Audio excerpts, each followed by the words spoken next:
안녕하세요. 이번 데이터 야놀자에 공공 데이터를 활용하여 서울시의 공교육과 사교육을 다양하게 분석을 해본 팀 데이터 드림의 발표를 맡게 된 고동우라고 합니다. 반갑습니다. 저희는 다양한 학우들로 팀을 구성을 하였는데요. 각자가 공공 데이터를 사용하여 담당할 주제를 정해 분석을 하고 해당 자료들을 종합을 해보았습니다. 순서대로 여러분들께 저희가 주제를 선정하게 된 이유와 데이터들을 소개를 해드린 후 서울시의 현재 공교육, 사교육의 현황을 시각화 및 분석을 해본 뒤에 지역구별로 희망교육 과정을 나타내 보겠습니다. 그렇다면 시민들이 원하는 기대교육의 목적과 수준이 어느 정도인지 먼저 파악을 해본 뒤에 지역구별로 공교육과 사교육을 추천을 해보거나 만족도를 예측해 보도록 하겠습니다. 먼저 여러분들께 저희가 주제를 정하게 된 이유와 사용한 데이터들을 소개해 드리겠습니다. 이제 막 데이터를 배우기 시작해서 뭐든지 막막했던 저희 팀은 저희보다 경험이 더 풍부한 다른 학우분들이 데이터를 다양하게 활용하는 모습을 보고 그래, 우리 같은 초보자들도 할 수 있다 라는 생각에 해당 학우들의 조언을 받아 공공 데이터 중에서도 자료가 다양한 교육 분야의 데이터를 사용하여 이것저것 다 해보자 라는 생각에 학우들의 도움을 받으며 시작을 하게 되었습니다.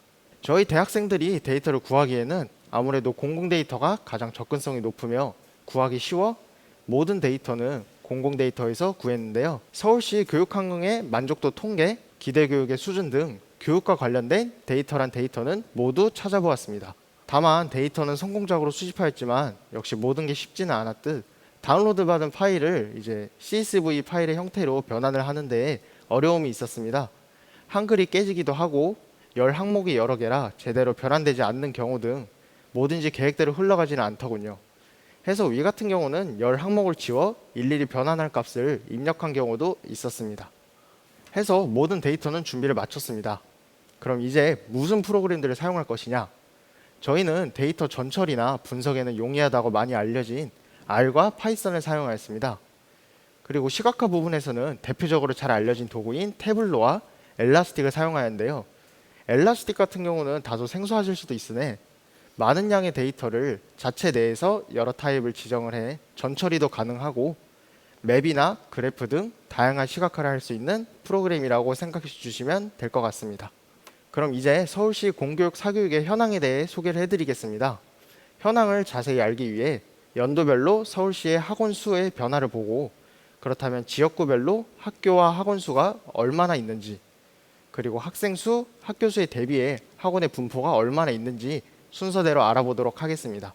먼저 연도별 서울시의 학원과 교습소 수의 변화를 알아보겠습니다. 2010년부터 2020년까지의 변화를 보면 중간에 감소 추세가 있지만 결과적으로 그 학원의 수는 지속해서 증가하고 있음을 알 수 있습니다. 그렇다면 지역구별로 그 수는 얼마나 다를까요? 아무래도 사교육 밀집도로 저희가 흔히 알고 있는 강남구와 서초구가 다른 지역보다 그 학원의 수가 월등히 많았습니다. 반대로 금천구, 중구의 경우는 그 수가 적으며 강남구와 비교를 하면 그 차이는 매우 크다는 것을 알 수 있습니다. 또한 학교 수가 많을수록 학원, 교습소 수에 또 많으며 마찬가지로 학생 수가 많을수록 학원과 교습소의 수도 비례해서 늘어난 것을 볼 수 있었습니다. 이처럼 서울시 공교육과 사교육의 현재 현황에 대해 분석을 해보며 서울시의 교육 환경이 다양하고 많은 수가 밀집해 있으며 다만 지역구별로 그 차이가 있었다는 점을 쉽게 알 수 있었습니다. 그렇다면 지역구별로 다른 점이 과연 무엇인지 알아보도록 하겠습니다. 먼저 지역구별로 희망하는 교육과정을 시각화하기 위해 앞에서 살짝 소개를 해드린 엘라스틱을 사용하여 전처리를 하였는데요. 먼저 해당 CSV 파일을 읽어온 후에 필요한 열을 지정을 해주고 위도, 경도 값을 지오포인트 타입으로 변환을 하였습니다. 여기서 지오포인트는 엘라스틱에서 지도상에 나타내기 위한 특정 타입이라고 생각해 주시면 될 것 같습니다. 엘라스틱에서 데이터 시각화 도구인 키바나를 사용하여 저희가 만든 데이터 파일 인덱스를 생성을 해준 뒤에 전처리가 완료가 된 데이터 파일입니다. 화면을 보시면 알 수 있듯이 연도, 지역구별로 가장 선호하는 희망 교육과정과 가장 부러워하는 과정, 그리고 지역구 코드, 위도, 경도값 순으로 나열된 것을 볼 수 있는데요. 여기서 희망하는 교육과정이라는 저희가 흔히 아는 공교육과 사교육, 즉 국영수만이 아니라 취미, 문화, 컴퓨터, 어학 등 다양한 분야의 교육과정임을 먼저 알아주셨으면 좋을 것 같습니다. 해서 예시로 2014년도에 컴퓨터 분야의 교육을 희망하는 비율을 나타내 보았는데요. 네 가지 모두 나타내는 값은 일정하나 시각화하는 방법이 다르다는 점을 여러분께 먼저 보여드리고 싶었습니다. 저희가 처음으로 시도를 해본 시각화는 2014년도의 희망교육과정입니다.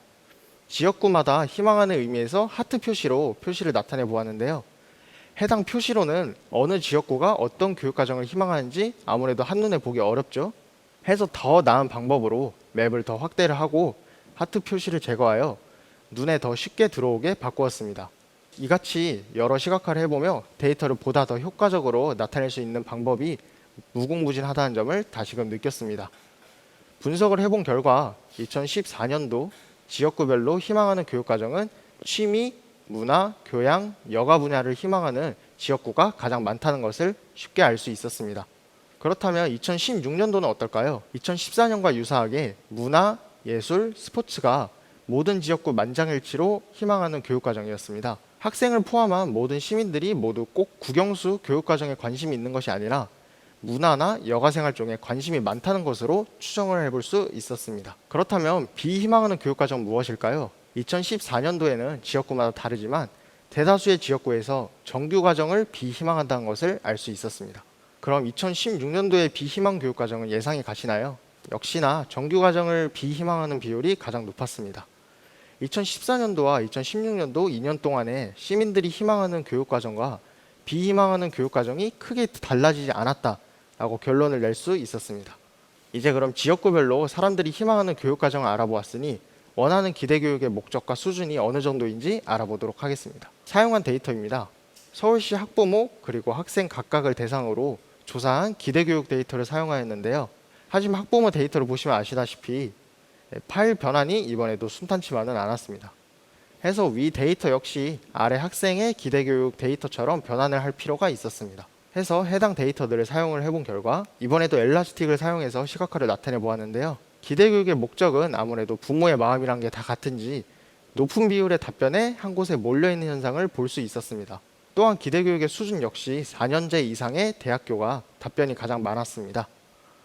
해당 답변들의 비율이 2016년도부터 일정하다는 점, 그 역시 재미있는 부분이라고 할 수 있을 것 같습니다. 그렇다면 학생들은 어떻게 생각하고 있을까요? 학생들 역시 답변한 비율이 학부모와 비슷했습니다. 다만 기대교육의 목적에서는 학부모와는 다르게 좋은 직업을 갖기 위한 목적이 가장 높았는데요. 기대교육의 수준도 학부모와 동일한 답변이었습니다. 해서 최종적으로 해당 시각화를 진행을 해본 결과 학부모와 학생들 모두 매년 꾸준히 교육에 관한 관심이 일정하며 그 목적과 수준 모두 동일한 항목에 대한 결과를 유지하고 있음을 알 수 있었습니다. 그럼 이제 앞에서 분석해본 내용을 기반으로 지역구별로 공교육과 사교육을 추천해보던 시스템을 구현해 보겠습니다. 사용한 데이터는 서울시의 공교육과 사교육에 관한 만족도 그리고 희망교육 과정에 관해 조사를 한 데이터 두 가지를 사용하였는데요. 두 데이터 파일을 사용하기 위해 먼저 지역구별로 희망교육 과정과 지역구의 공교육 사교육 만족도 값 이 두 가지를 합칠 필요가 있었습니다. 해서 데이터 분석에 흔히 쓰이는 프로그램 언어인 R을 사용하여 각 데이터 파일들을 읽어온 후에 지역구 명칭, 희망교육 과정, 만족도에 해당하는 데이터 값들을 추출하여 새로운 데이터 프레임 형태의 파일을 저장하였습니다. 여기서 한 가지 아쉬웠던 점이 더 좋은 방법이 떠오르지 않아 단순 반복문만 사용해서 해당료를 읽어왔는데요. 이 부분이 약간 더 좋은 방법이 있을지는 아직은 잘 모르겠습니다. 해서 완성이 된 데이터 파일의 형태입니다. 저희가 원하는 대로 이제 지역구를 기준으로 교육과정, 만족도 순으로 잘 저장이 된 것을 볼 수 있습니다. 이제 파이썬을 활용해 구현을 해봅시다. 제곱근을 구하기 위한 매스와 CSV 파일을 읽기 위한 펜다스 이 두 패키지만을 사용해서 구현을 해보고자 합니다. 먼저 작성한 데이터 파일을 읽어온 뒤에 지역구 명칭을 기준으로 희망교육 과정들과 공교육, 사교육 만족도를 담고 있는 딕셔너리 형태의 변수를 생성을 해줍니다. 다음으로 비교하기 위한 코사인 유사도 함수를 구현을 했습니다. 선택한 도시를 중심으로 다른 도시들의 각각 희망하는 교육과정의 수치를 코사인 연산을 통해 그 값이 얼마나 유사한지 반환을 해주는 함수입니다. 해서 지역구별로 유사도 테이블을 예시로 완성을 해보자면 해당 그림에서 보실 수 있듯이 값이 1에 가까울수록 그 지역구와 희망교육과정에 관한 답변이 비슷한 지역구임을 알 수 있습니다. 종로구를 예시로 들면 0.9945 값으로 용산구와 가장 유사함을 알 수 있었습니다. 해서 이제 저희는 예시로 도봉구를 입력을 할 건데요.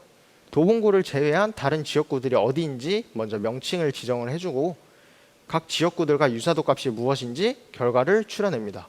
그래서 유사도가 가장 큰 탑 3의 도시들을 추려내 그 도시가 어디인지 저장을 해주는데요. 추려낸 도시들, 즉 희망교육 과정이 유사한 도시들의 공교육과 사교육 만족도가 어떠한지 비교를 해본 뒤에 해당 만족도 값을 기준으로 해당 지역구의 공교육이나 사교육을 추천을 해줍시다. 만약 탑 3의 도시들이 만족도보다 입력한 지역구 만족도가 모두 높다면 추천을 해주기에는 힘들겠죠.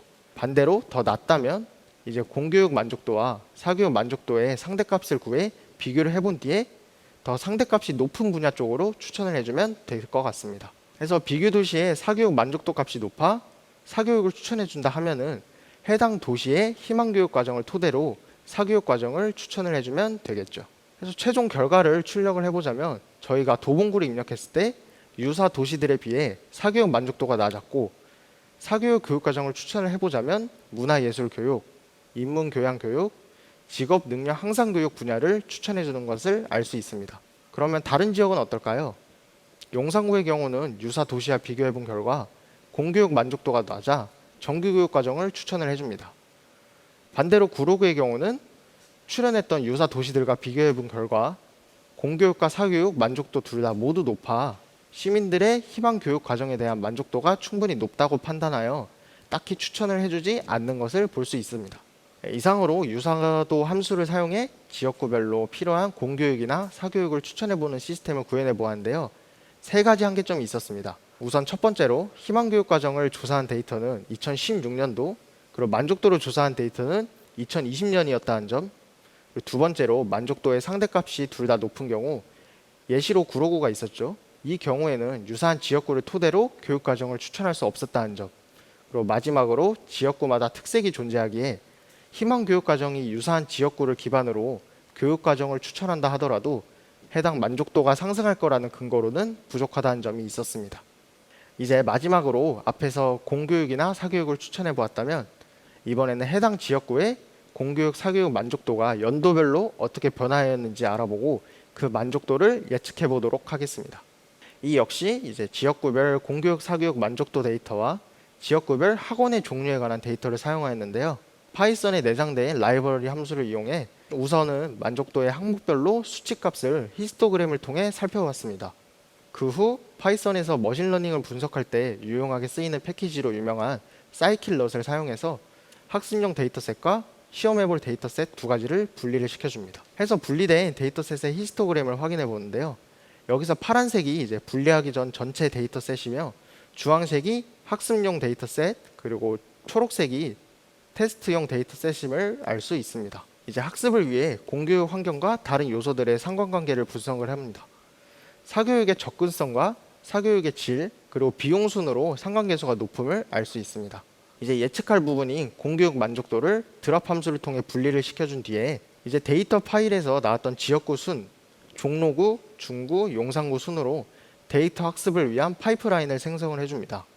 이 파이프라인을 토대로 학습을 진행한 뒤에 지역구별로 순서대로 공교육의 만족도 값을 예측을 해줍니다. 결과적으로 지역구 순서대로 만족도가 5.46, 5.56 등 순차적으로 학습 후 예측을 마친 모습입니다. 이번에도 한 가지 아쉬운 점이 있었다면 아무래도 학습을 하기 위한 데이터의 양이 너무 적어 다만 공공 데이터를 사용해서 이러한 시도도 해볼 수 있었다 라고 생각을 해주시면 될 것 같습니다. 이상으로 저희가 준비한 모든 걸 여러분들께 보여드렸는데요. 이번 데이터 야놀자를 진행해보며 겪은 경험이 저희와 같은 많은 학생들에게 공유되었으면 좋겠다는 생각이 듭니다. 처음으로 데이터를 활용한 이러한 프로젝트를 진행을 해보며 주변 사람들의 많은 도움을 받았지만 아무래도 쉬운 점보다는 어려운 점이 더 많았으며 어떻게 해야 할지 막막한 상황이 더 많았습니다. 하지만 뭐든지 처음이 어려운 법, 교육에 관련한 공공 데이터를 활용하여 다양한 시각화 및 분석을 해보고 또 해당 데이터들을 사용해 공교육이나 사교육을 추천해주거나 만족도를 예측해 보기까지 데이터를 활용하여 할 수 있는 일들이 정말 무궁무진하다는 걸 다시금 느끼며 그 매력에 빠질 수 있는 시간이었습니다. 이상으로 팀 데이터 드림의 발표를 마치겠습니다. 감사합니다.